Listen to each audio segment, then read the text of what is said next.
O que acontece quando a pessoa que todos ignoram é, em segredo, a mente mais brilhante da sala, há anos? Ela era seu belo e silencioso acessório, um ornamento vivo que ele desfilava em galas e festas. Esta noite não era diferente. Na festa mais exclusiva do ano, cercado por bilionários e titãs da indústria, ele riu dela. Ele zombou de suas paixões simples diante de todos, reafirmando seu papel como a esposa insignificante. Mas ele cometeu um erro fatal. Ele o fez em uma sala cheia de segredos, na frente de um homem que não via o que ela era, mas tudo o que ela poderia se tornar. Em uma única noite, o foco mudaria. Uma identidade esquecida seria libertada, e todo o seu mundo seria despedaçado pela mulher que ele pensava possuir. Esta é a história de como uma humilhação pública se transformou no triunfo final e deslumbrante. O convite vinha gravado em um cartão tão grosso que parecia uma bolacha de marfim. Alexandre Montealegre pedia cordialmente a presença do senhor e da senhora Ricardo Salinas no baile Luz das Estrelas. Para Ricardo, aquilo era um chamado ao seu habitat natural, mais uma arena para afirmar seu domínio no mundo impiedoso do capital privado de tecnologia. Para sua esposa, Isabela do Vale, era o ritual anual de ser exibida. Ricardo Salinas era um homem esculpido em ambição e arrogância. Ele havia construído sua empresa, a Salinas Ventures, do zero, e nunca permitia que ninguém, especialmente Isabela, o esquecesse. Ele via o mundo em termos de ativos e passivos, e Isabela, com sua graça tranquila e seu diploma em História da Arte, tinha sido uma aquisição de primeira linha. Ela era bela, serena e vinha de uma família respeitável, o acessório perfeito para suavizar suas arestas corporativas. Isabela, está pronta? Sua voz ressoou do pé da grande escada curva de sua cobertura no bairro de Salamanca, Madrid. Não era uma pergunta, era uma ordem disfarçada. Ela deu uma última olhada no espelho antigo, de corpo inteiro. Uma mulher devolveu seu olhar, envolta em um vestido azul safira intenso que brilhava como um mar agitado. Os diamantes, um presente de seu 5º aniversário de Ricardo, cintilavam friamente em sua garganta. Ela servia para o papel a senhora Salinas. Mas a mulher por dentro, aquela que passava horas perdida no Museu do Prado, aquela que podia distinguir um Caravaggio de um Gentileschi apenas pelo jogo de sombras em uma única dobra de tecido, era um fantasma naquele reflexo. Vista o azul, ele havia instruído. Combina com o novo Porsche. Ele não a olhou ao dizer isso, com os olhos fixos na cotação da bolsa que rolava em seu telefone. Ela desceu as escadas, a seda de seu vestido sussurrando contra o mármore.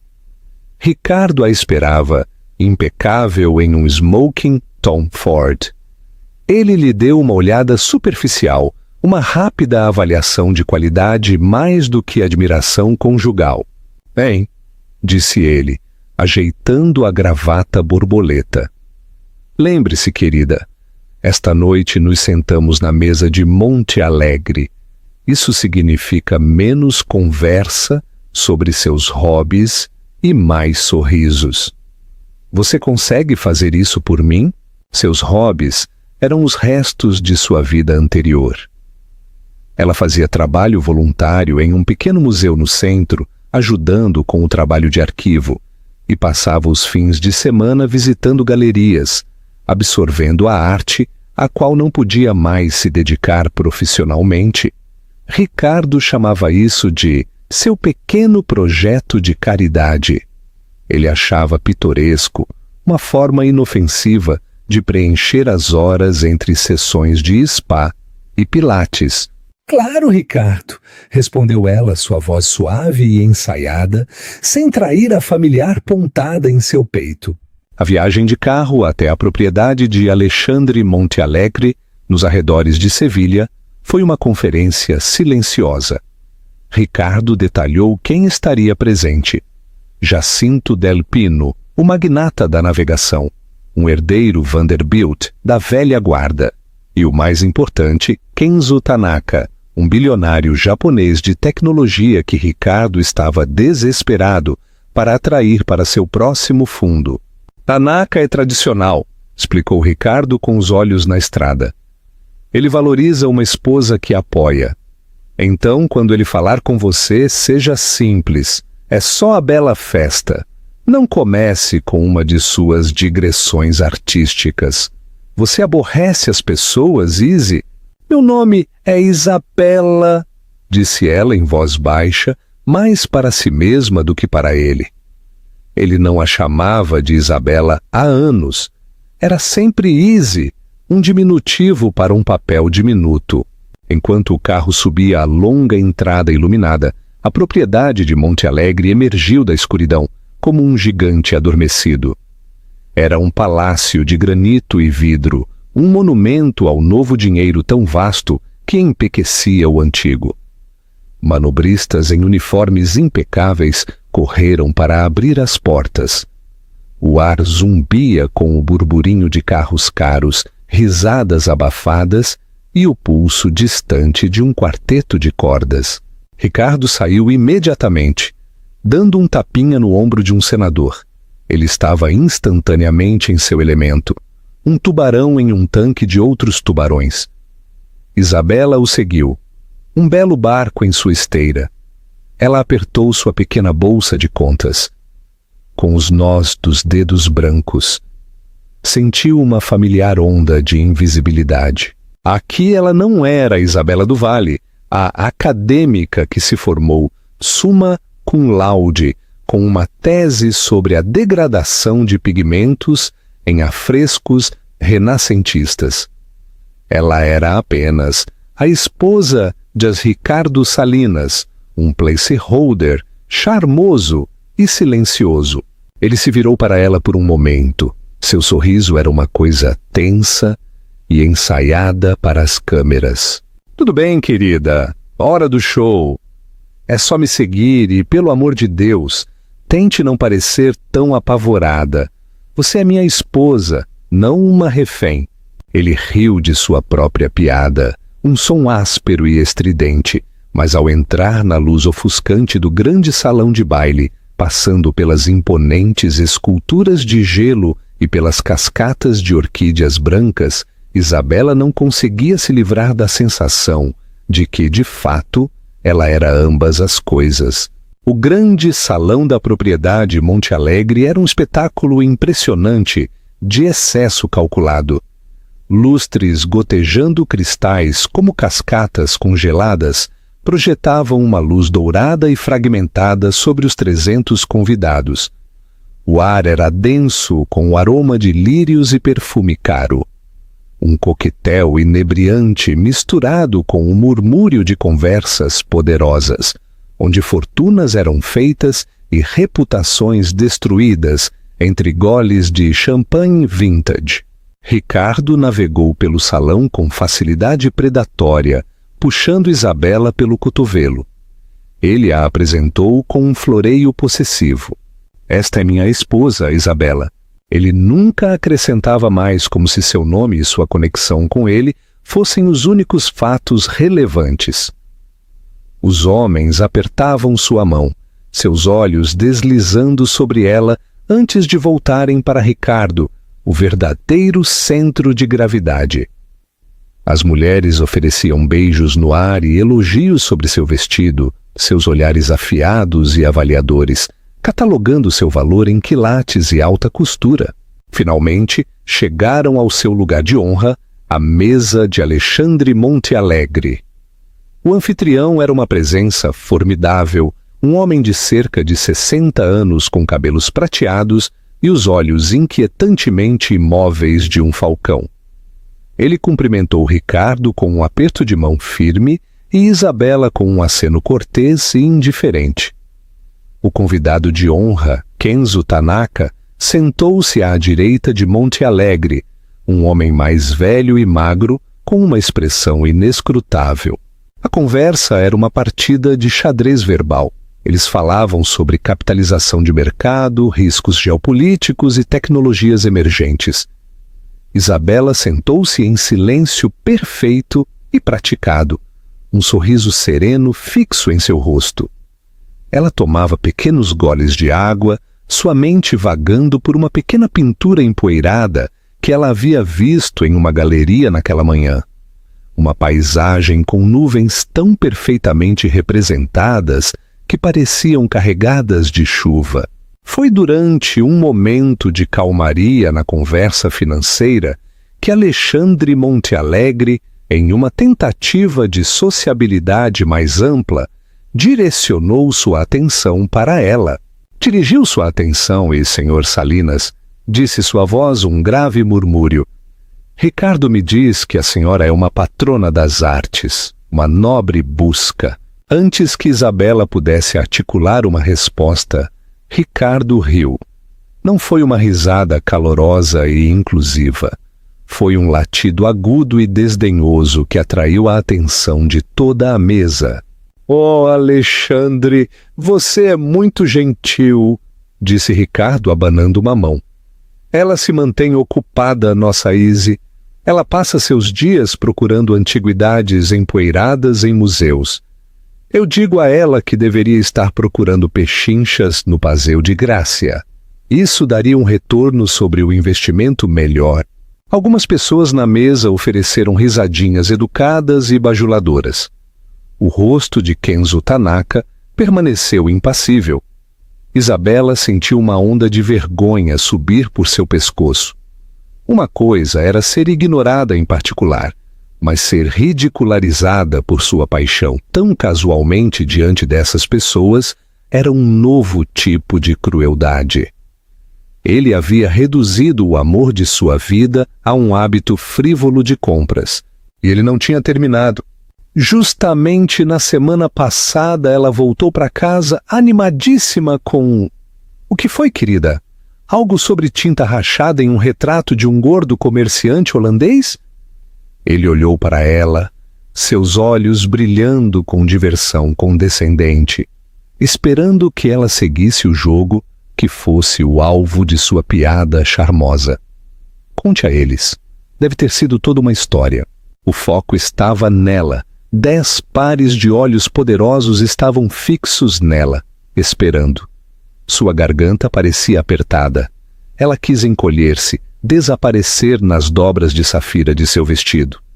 Mas então ela encontrou seu próprio reflexo na prata polida de uma jarra de água.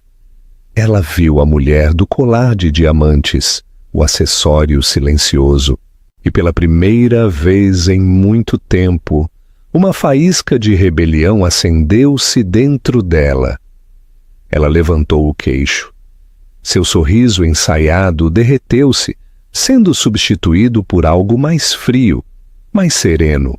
Foi um estudo de craquelure, Ricardo, disse sua voz clara e firme, cortando o baixo murmúrio da sala.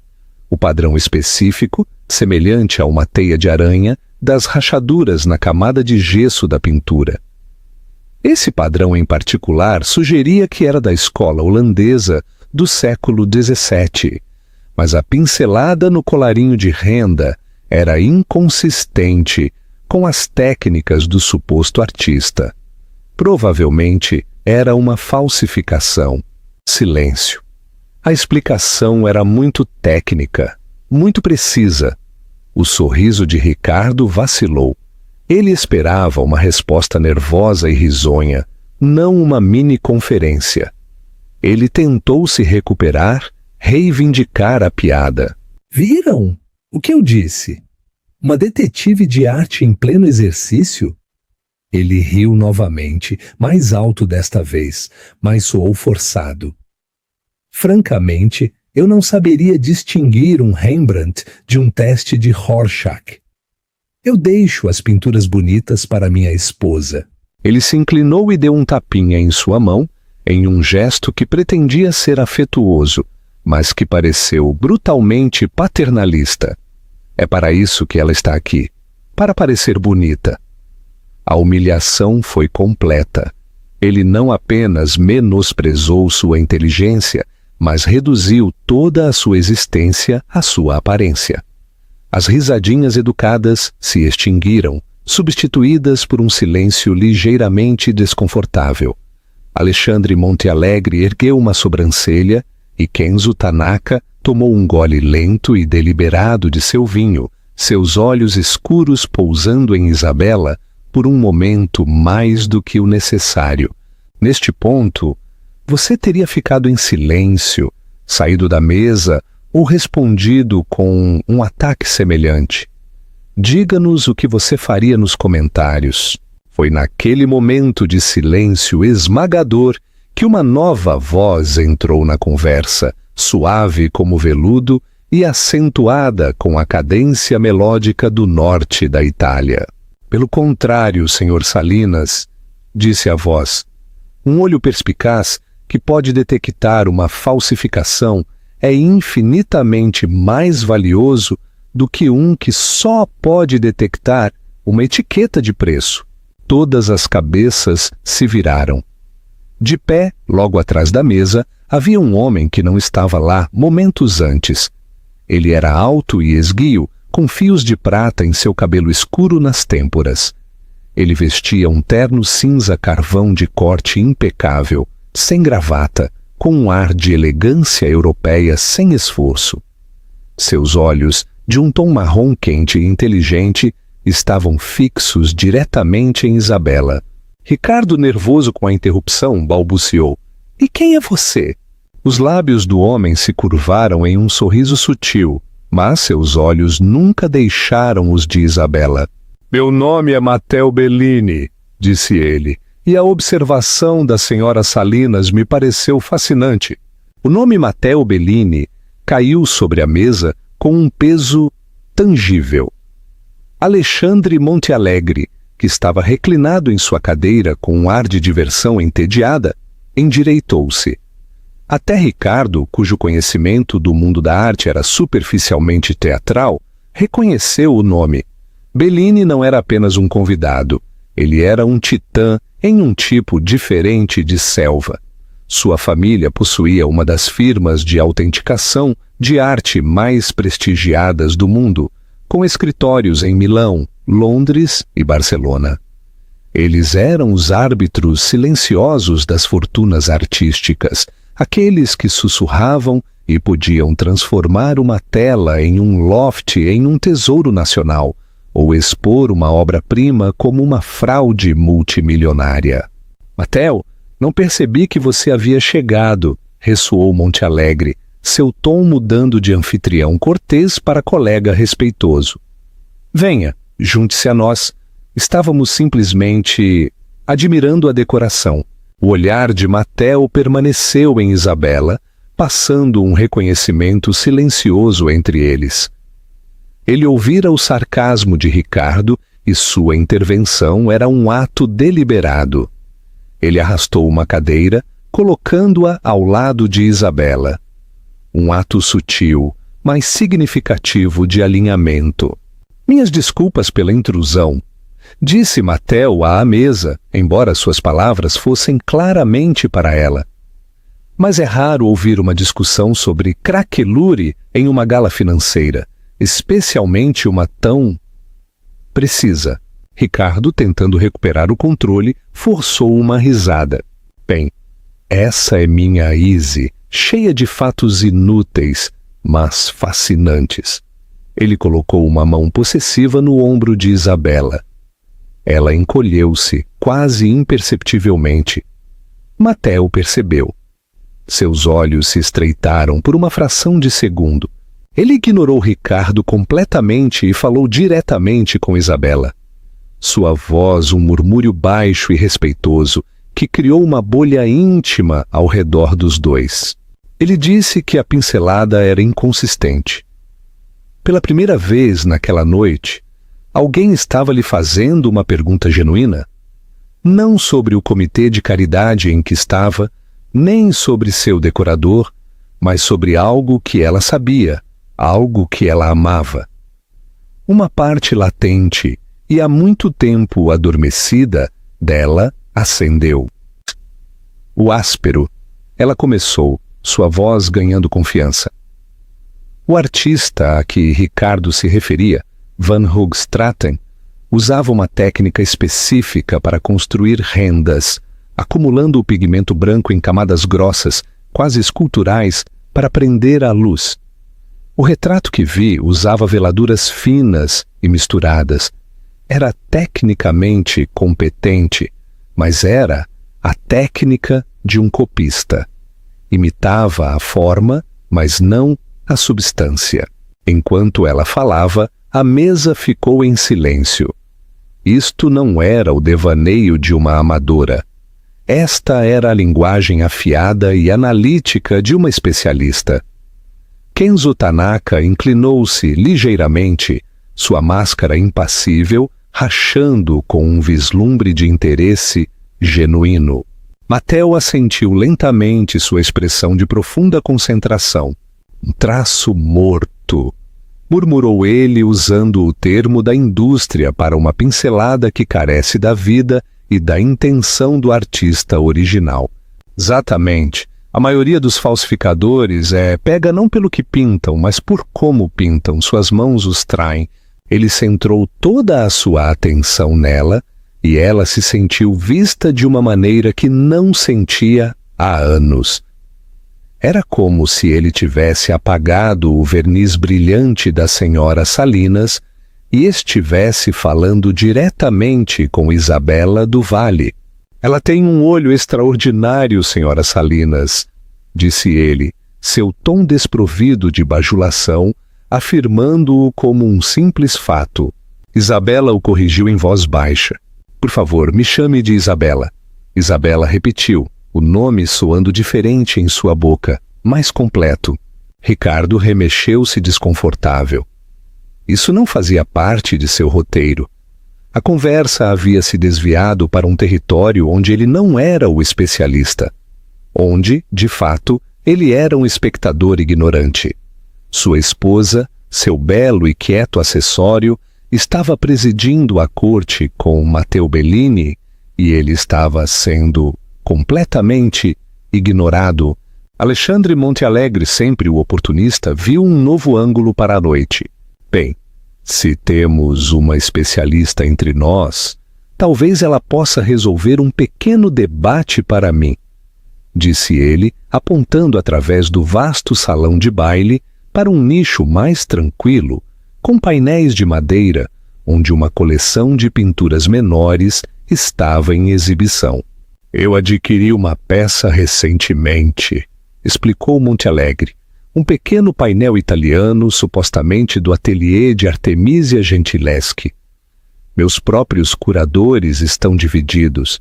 Alguns dizem que tem seu fogo, outros que é uma imitação inteligente de um de seus seguidores. Eu estava pensando em enviá-lo a uma firma para análise.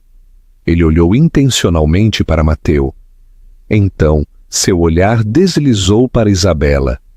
Mas talvez possamos ter uma opinião preliminar. Era um teste, uma peça de teatro social para seus convidados poderosos. Ricardo imediatamente viu isso como uma armadilha. Oh, Alexandre, eu não acho que...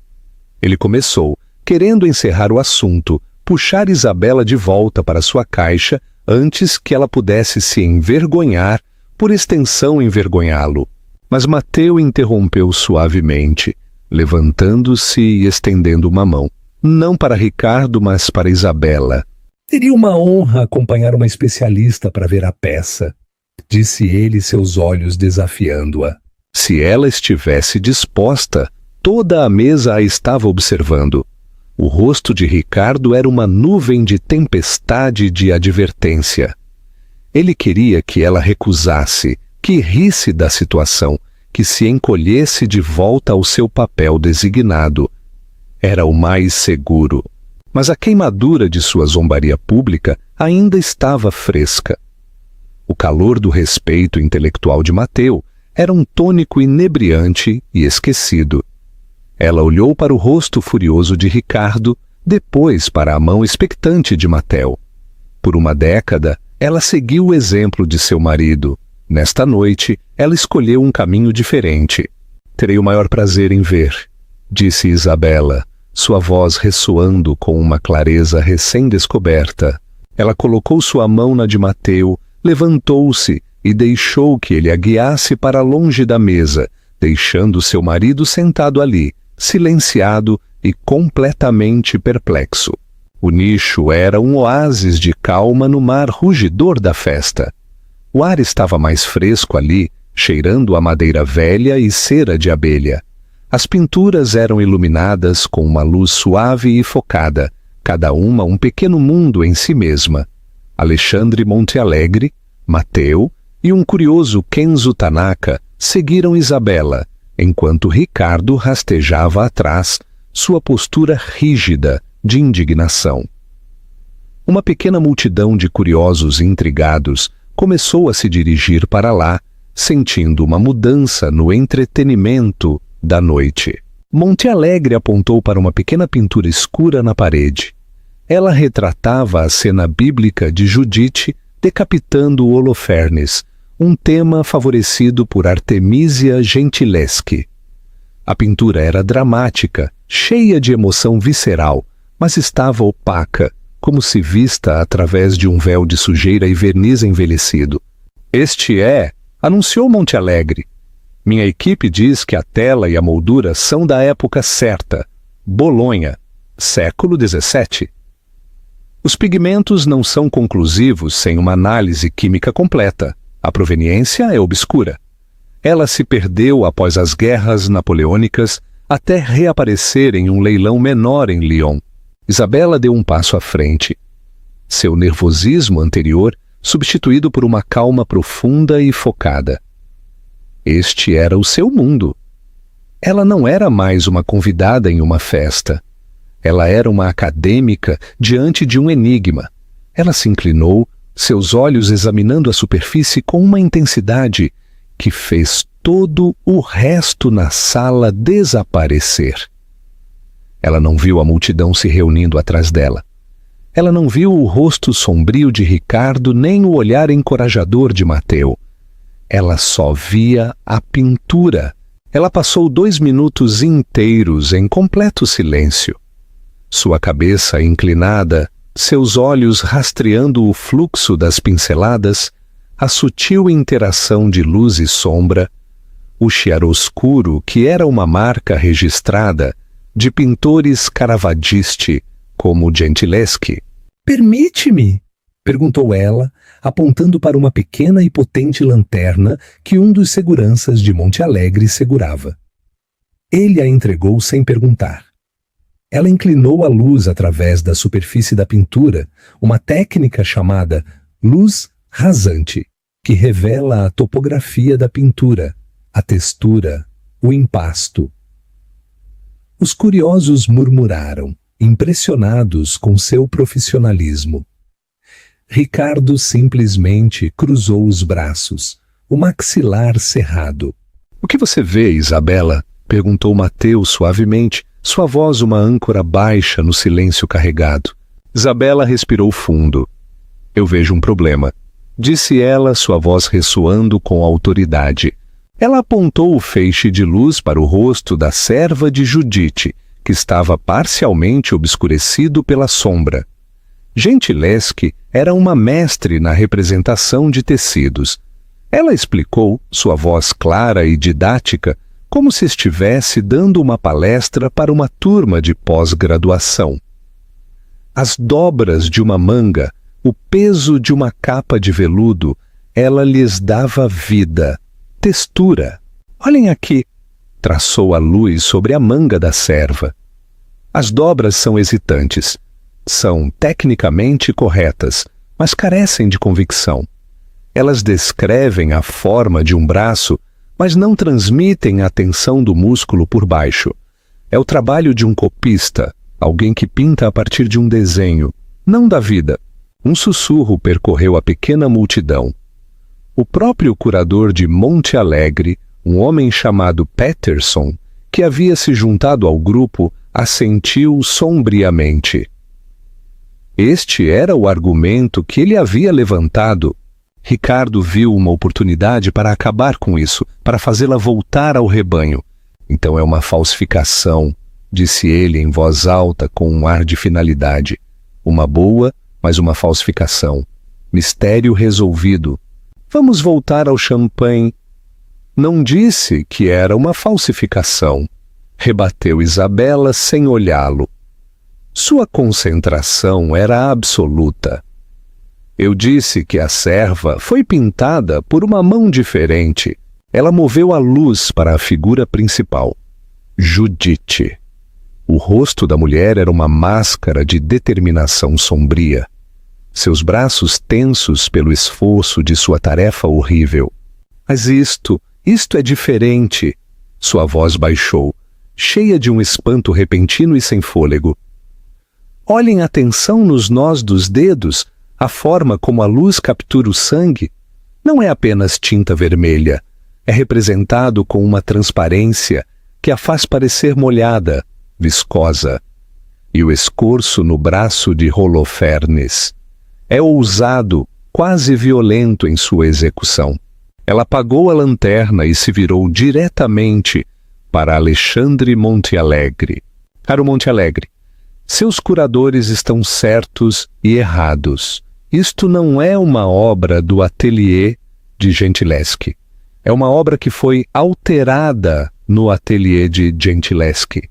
A sala estava completamente imóvel. O que você quer dizer com isso? Exigiu Montealegre, sua voz cortante. Esta era uma prática comum, explicou Isabela, sua confiança disparando.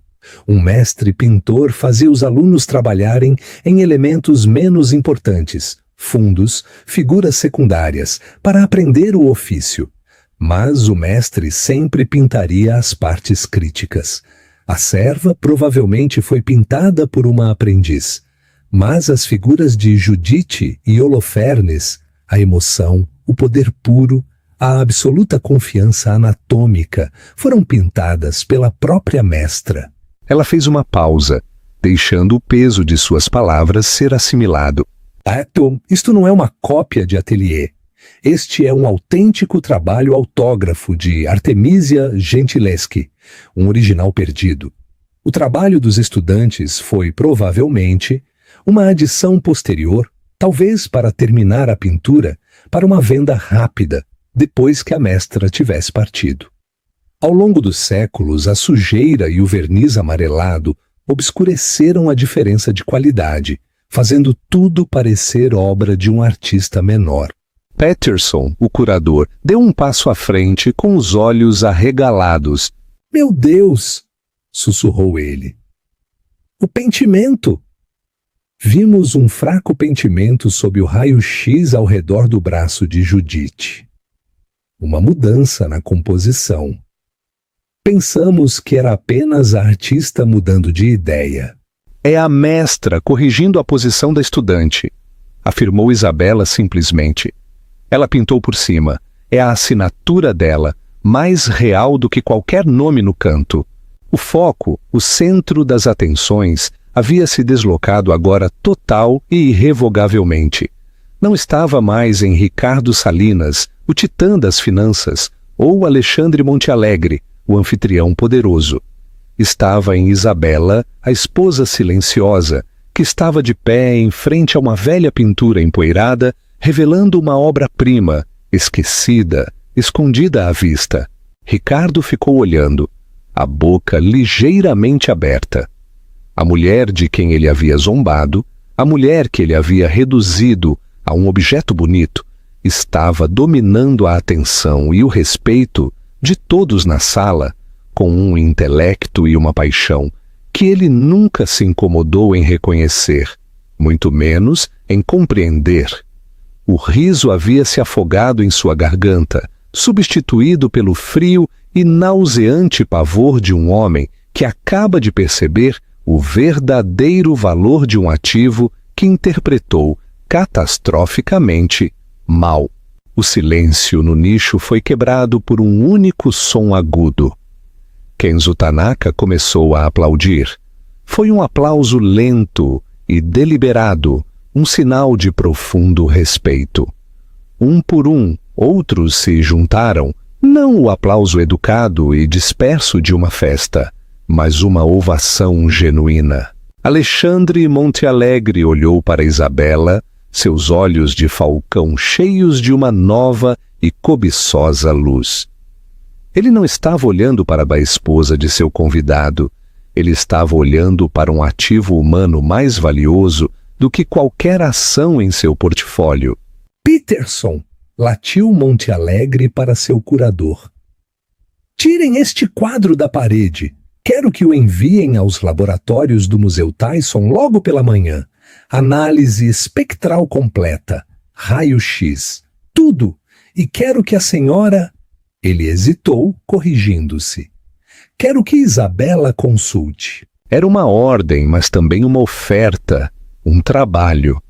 Ricardo, saindo de seu estupor, tentou reivindicar a narrativa. Ele se adiantou, colocando seu braço em volta dos ombros de Isabela, um gesto de orgulhosa posse. Essa é minha esposa, disse ele. Sua voz um pouco alta demais, um pouco efusiva demais. Eu sempre soube que ela tinha bom olho. Isabela enrijeceu sob seu toque e sutilmente se afastou, quebrando o contato. O gesto foi pequeno, mas na atmosfera carregada foi um evento sísmico. Ela não olhou para ele. Sua atenção estava na pintura e nos dois homens que entendiam seu significado. Matteo Bellini observara toda a troca com um sorriso calmo e conhecedor. Agora ele se aproximou de Montealegre. Alexandre, se a hipótese de Isabela estiver correta, e não tenho dúvidas de que está, esta pintura não é apenas uma obra-prima. É a Judite de Bolonha perdida. Ela foi documentada em um inventário dos Médici em 1638 e depois desapareceu. O Instituto Bellini a procurava há 2 gerações. Seu valor não está em milhões, está em dezenas de milhões. É culturalmente inestimável. Todas as mandíbulas nas proximidades caíram. O rosto de Ricardo ficou pálido. Ele havia zombado de seu interesse em algo que valia mais do que todo o seu último fundo. Matteo se virou para Isabela, seus olhos brilhando com admiração profissional. E algo mais profundo. Isabela, isso não foi apenas um bom olho, isso foi genialidade. O tipo de salto intuitivo que os acadêmicos passam carreiras inteiras esperando dar apenas uma vez. Minha firma em Barcelona está se expandindo. Estamos procurando um novo chefe de autenticação do Renascimento. O cargo é seu se você o considerar. Você teria seu próprio laboratório, sua própria equipe, uma conta de despesas para viajar para qualquer coleção no mundo. Você só teria que fazer o que acabou de fazer, uma segunda oferta de emprego. Em menos de 10 minutos, ela havia passado de objeto de zombaria a uma das especialistas mais cobiçadas da sala. A multidão ao redor dela estava zumbindo. As pessoas não estavam mais olhando para Ricardo. Elas estavam olhando para Isabela, sussurrando seu nome. Quem era ela? Onde Salinas a estava escondendo. A dinâmica de poder não havia apenas mudado, mas havia se invertido completamente. Ela era o Sol, e ele era um planeta esquecido, à deriva em sua órbita. Ricardo podia sentir as fundações de seu mundo rachando. Sua identidade se baseava em ser o homem mais inteligente e poderoso em qualquer sala. Mas nesta sala, sua esposa acabara de ofuscá-lo completamente. Sua zombaria dela agora pairava no ar, um testemunho não de sua sagacidade, mas de sua própria ignorância espantosa. Ele viu os olhares nos rostos de seus pares. Del, Pino, o herdeiro Vanderbilt. E o pior de tudo, Kenzo Tanaka. Tanaka estava olhando para Isabela com uma expressão de profundo respeito. A mesma expressão que Ricardo vinha tentando ganhar a noite toda. Ele tentou novamente, sua voz tensa. Querida, essa é uma oferta incrível. Devemos discutir isso. O devemos era uma tentativa desesperada de se incluir em seu triunfo. Isabela finalmente se virou para olhá-lo. Pela primeira vez, ela o viu não através da névoa de anos de intimidação e menosprezo, mas com os olhos frios e claros de uma autenticadora. Ela viu um homem cuja confiança era uma falsificação, cujo poder foi construído sobre o empequenecimento dos outros. Ela viu seu medo, seu desespero, e não sentiu nada. Apontada em seu peito, que havia sido sua companheira constante por uma década, havia desaparecido. Não há nada a discutir, Ricardo, disse sua voz, calma, mas firme, com a finalidade de um golpe de marreta. Então ela se virou novamente para Mateu e Alexandre Montealegre, um pequeno sorriso genuíno adornando seus lábios pela primeira vez naquela noite. Cavalheiros, disse ela, acho que ambos têm minhas informações de contato. Terei prazer em conversar com vocês mais detalhadamente na próxima semana. Com isso, ela se virou e se afastou do nicho, não em direção à sua mesa, mas em direção ao grande terraço com vista para os jardins. Ela se moveu com uma graça recém-descoberta, espinha ereta, cabeça erguida. A multidão se abriu para ela como se ela fosse realeza. Ricardo Salinas ficou parado, passando por ele, sua mão, que estivera tentando alcançá-la, congelada no ar. Ele estava sozinho no foco de luz que ela deixara para trás e parecia áspero, frio e absolutamente implacável. A risada da festa parecia zombar dele. Cada explosão de alegria, um novo eco de seu erro colossal, despedaçando seu mundo. O resto da gala foi um borrão torturante para Ricardo.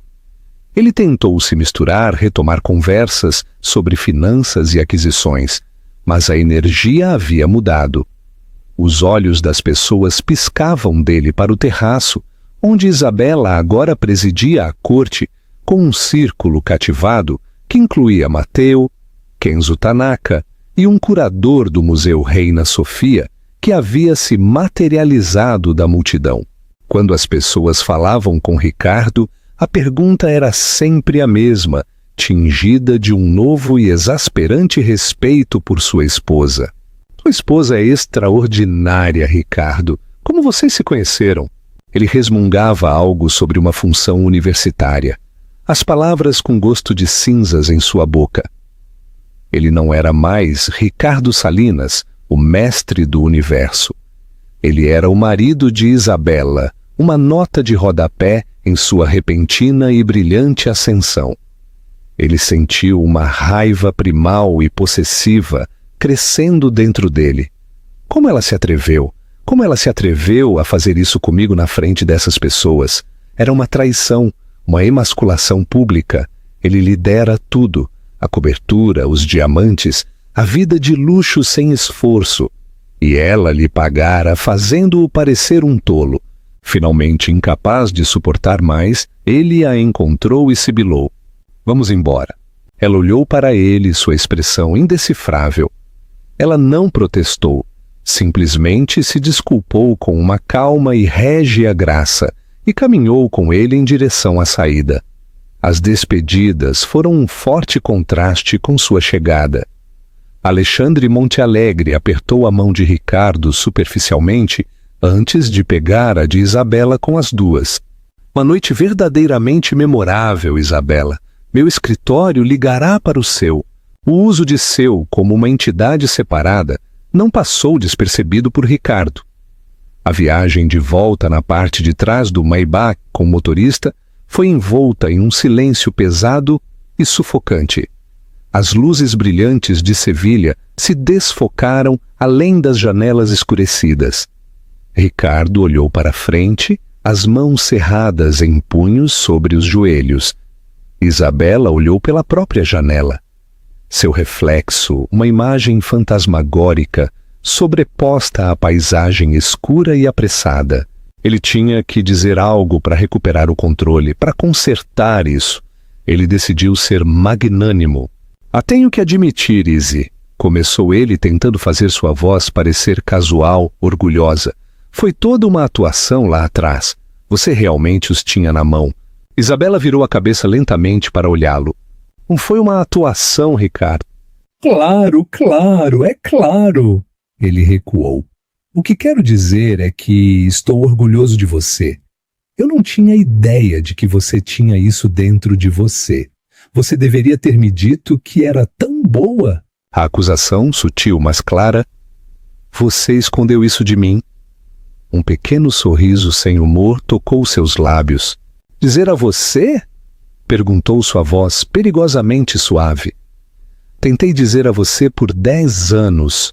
Toda vez que eu mencionava minha pesquisa, você chamava de hobby.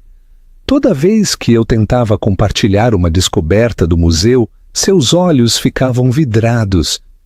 Você não queria saber, Ricardo? Você queria que eu fosse um belo cômodo vazio para você decorar. A verdade em suas palavras o atingiu como um golpe físico. Ele encolheu os ombros. Isso não é justo. Eu apoiei seus interesses, paguei por tudo.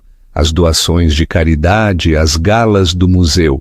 Você pagou pelo meu silêncio? Ela interrompeu, sua voz ganhando um fio de aço que ele nunca tinha ouvido antes. Você financiou minha gaiola. Você não apoiou minha paixão. Você a tolerou porque me mantinha ocupada e fora do seu caminho. Esta noite, você não apenas descartou meu hobby, Ricardo. Você segurou a própria essência do que eu sou, para que seus amigos zombassem. Você riu de mim. Foi uma piada, uma simples piada de festa, protestou ele, sua voz subindo. Não, disse ela, seu olhar inabalável. Uma piada é algo de que duas pessoas riem. Você riu de mim e eles riram com você. Você me usou para se sentir inteligente e charmoso, exatamente como você sempre fez. O carro entrou na ponte de Segóvia, o horizonte icônico de Madrid, erguendo-se diante deles. Uma cidade de torres que Ricardo outrora sentiu que possuía. Agora parecia estranha e hostil. E agora o quê?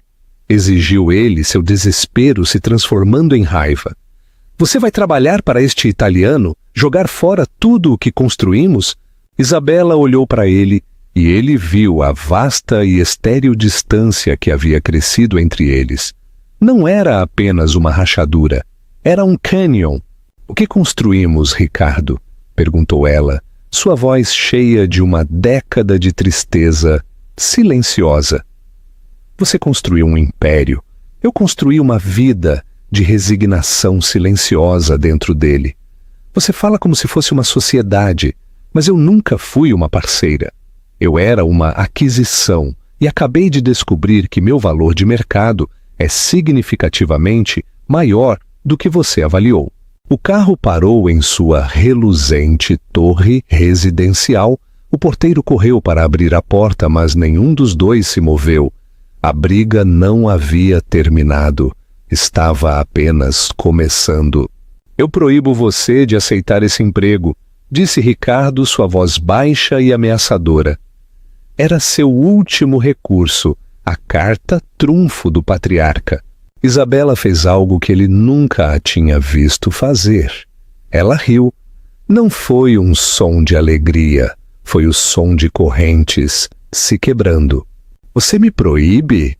Disse ela, virando-se para olhá-lo completamente na luz fraca do carro. Ricardo, você não entende. A mulher a quem você podia proibir coisas deixou de existir esta noite.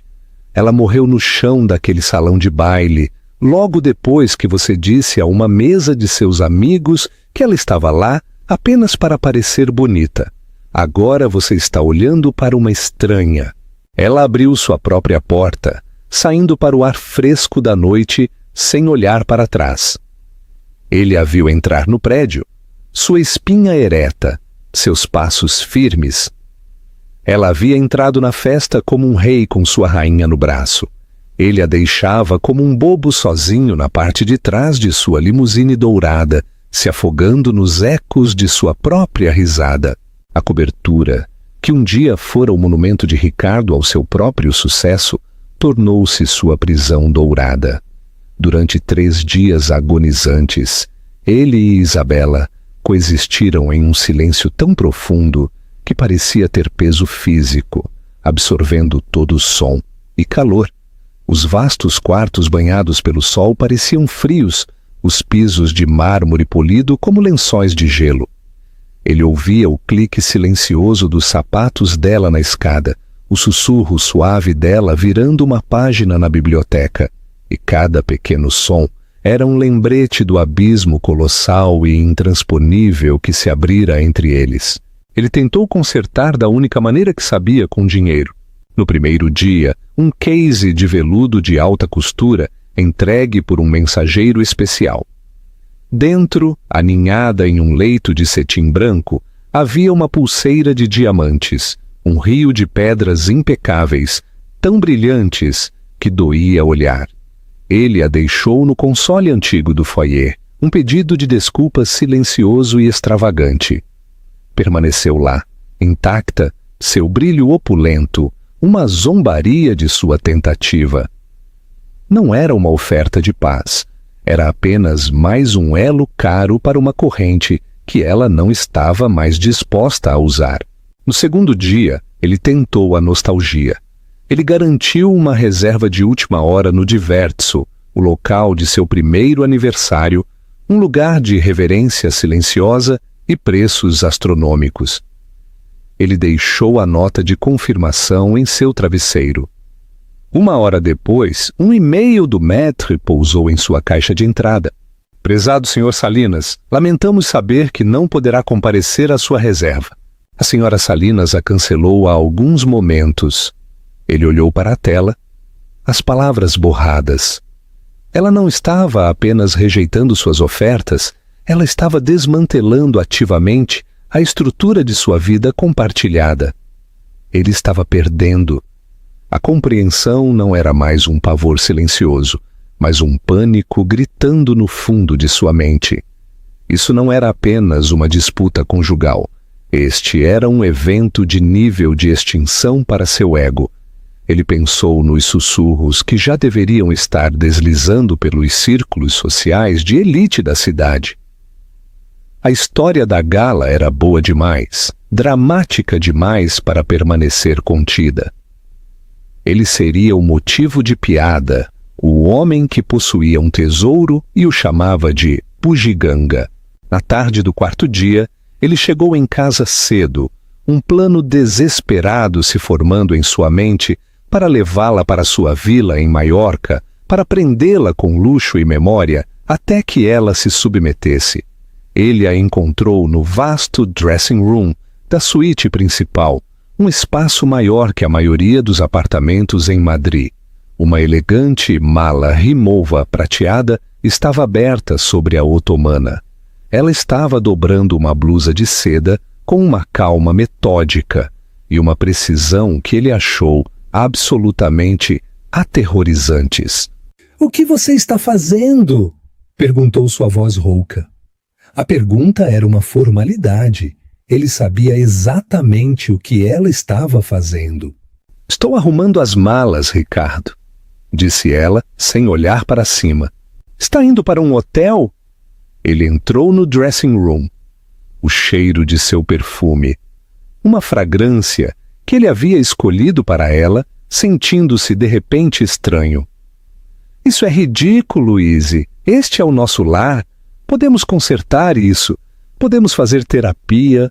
Contratarei o melhor da cidade. Eu ouvirei mais. Juro por Deus que irei ao seu museu empoeirado com você." Simplesmente não faça isso.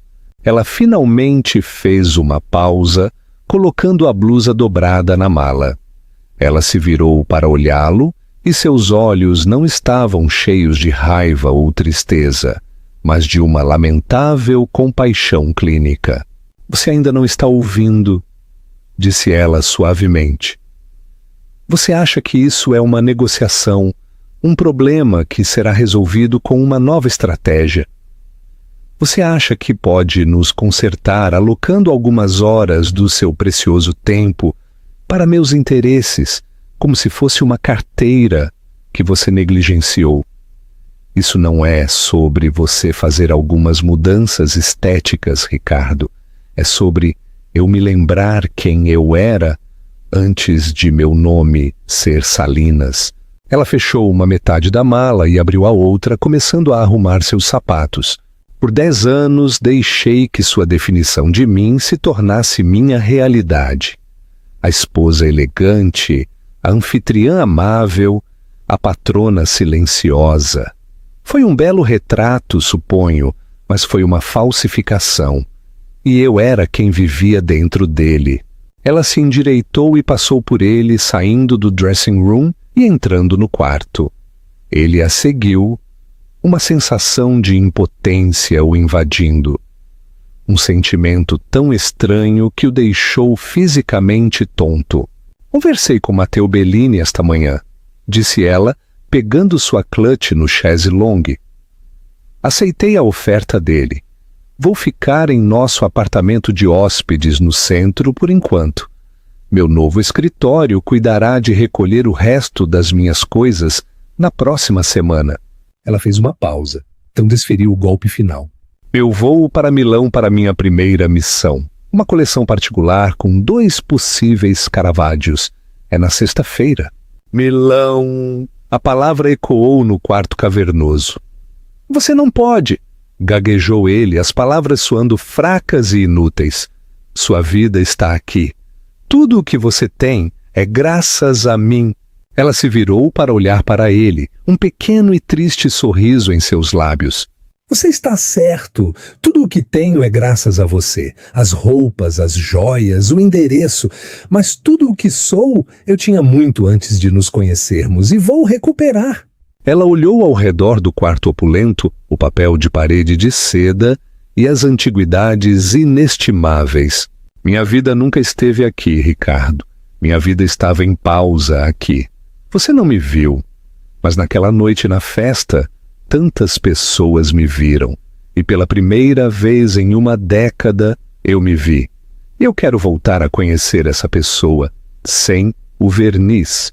Ele estendeu o braço, sua última tentativa desesperada de contê-la fisicamente, de se agarrar à sua posse. Eu te amo, Izzy. As palavras soaram desajeitadas, inadequadas em sua própria boca. Uma moeda que ele não negociava há anos. Ela não se afastou. Simplesmente olhou para sua mão em seu braço, depois de volta para seu rosto. Talvez eu te amasse do seu jeito, disse ela, sua voz suavizando, não com perdão, mas com uma clareza final e lancinante.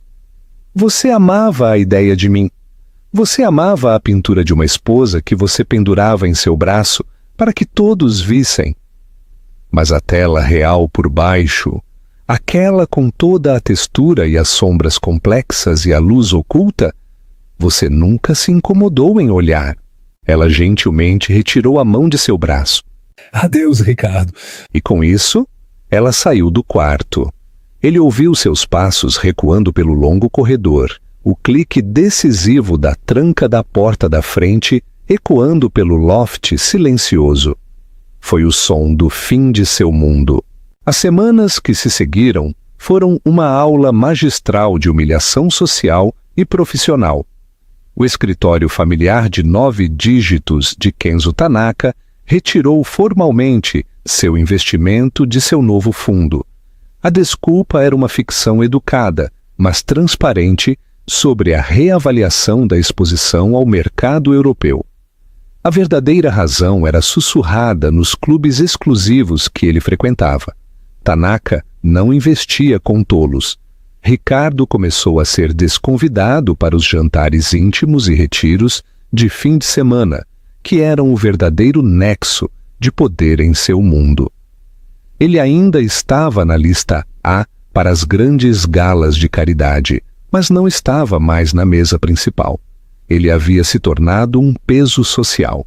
Seu mundo encolheu para seu escritório e para a cobertura cavernosa. Ele viu seu nome em toda parte, agora orgulhosamente Isabela do Vale. Uma reportagem na revista Art Forum apresentava um perfil brilhante da nova e brilhante contratação do Instituto Bellini. Havia uma foto dela em um laboratório em Florença, sorrindo, apontando para algo em uma tela. Seus olhos acesos com um fogo que ele não via desde que se conheceram. Ela parecia mais jovem, mais feliz, mais vibrante do que jamais estivera como a senhora Salinas. 6 meses depois que ela partiu, os papéis do divórcio foram entregues. Seu advogado estava extasiado. Ela não está atrás da empresa, nem dos imóveis, nem da sua carteira. É a separação mais limpa que já vi. O pedido de Isabela era simples. Ela queria seu sobrenome de solteira restaurado e uma única peça de propriedade conjugal. Era um pequeno quadro escuro que ele havia comprado em um leilão de caridade anos atrás, por insistência dela. Uma paisagem marinha atmosférica e melancólica de um artista britânico desconhecido do século XIX. Ele sempre o odiara, achando-o deprimente, e ele estava relegado a um depósito em Valência há anos. "Dê a ela!" cuspiu Ricardo, assinando os papéis com um floreio. "Deixe-a ficar com seu quadro feio. É um preço pequeno a pagar para se livrar dela." Ele viu isso como uma vitória final, uma prova de seu sentimentalismo e de seu mau julgamento. 2 semanas depois, ele estava no bar da piscina, bebendo um uísque, quando uma notícia apareceu na tela grande sobre o bar. Um conhecido apresentador estava falando. No mundo da arte, é chamado de a descoberta da década. A tela mudou para uma coletiva de imprensa no Museu do Prado, e lá estava ela, Isabela. Ela estava ao lado de um cavalete que segurava aquela mesma paisagem marinha feia. Ela parecia diferente agora, limpa e com a iluminação adequada, as cores mais profundas, as ondas agitadas pela tempestade, parecendo ferver de vida. "A especialista Isabela do Vale", dizia o apresentador, que adquiriu a pintura em um recente acordo de divórcio, suspeitou que era mais do que parecia. Usando refletografia infravermelha avançada e análise de pigmentos, sua equipe do Instituto Bellini descobriu uma assinatura fraca e obscurecida no canto inferior direito, escondida sob uma camada de verniz posterior. A câmera deu um zoom no canto da pintura, mostrando uma representação digital da assinatura. Um estudo perdido de sua série Vistas do Mar", continuou o apresentador, sua voz brilhando de emoção. A pintura foi autenticada como uma obra genuína, previamente desconhecida, do grande mestre espanhol Joaquim Sorolla. Ricardo sentiu o sangue escoar de seu rosto. O copo escorregou de seus dedos e se espatifou no chão. A Christie's Auction House a avaliou conservadoramente em 40 milhões de euros. Continuou. Ele observou paralisado enquanto Isabela se aproximava do microfone. Ela olhou diretamente para a câmera, serena e poderosa. "A arte não deve ser escondida", disse ela, sua voz clara e forte.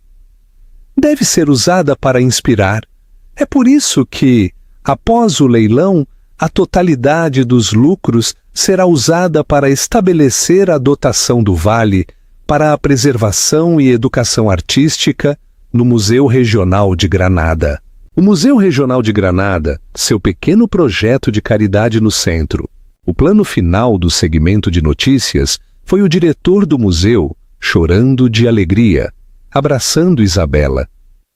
Ricardo olhou para a tela, para o fantasma de sua esposa, uma mulher que ele nunca conheceu. Ele havia zombado de sua paixão, descartado seu conhecimento e, em seu ato final de arrogância, havia presenteado livremente uma fortuna. Ele não apenas perdera uma esposa, perdera um mundo. Um mundo que ele era cego demais para ver. E ela pegara aquele mundo e o usara para construir um legado, deixando-o apenas com o silêncio ensurdecedor e ressonante de seu próprio erro colossal. Conclusão e chamada para ação. A história de Isabela do Valle é um poderoso lembrete de que nosso verdadeiro valor nunca é determinado por como os outros nos veem, mas pela coragem que é necessária para ver a nós mesmos. Por anos ela esteve presa em uma gaiola de ouro, seu brilho descartado e suas paixões ridicularizadas. Mas em uma noite, um único momento de desafio mudou tudo. Ela não apenas recuperou sua voz, mas reconstruiu todo o seu mundo em seus próprios termos, com os mesmos talentos que seu marido tentou enterrar.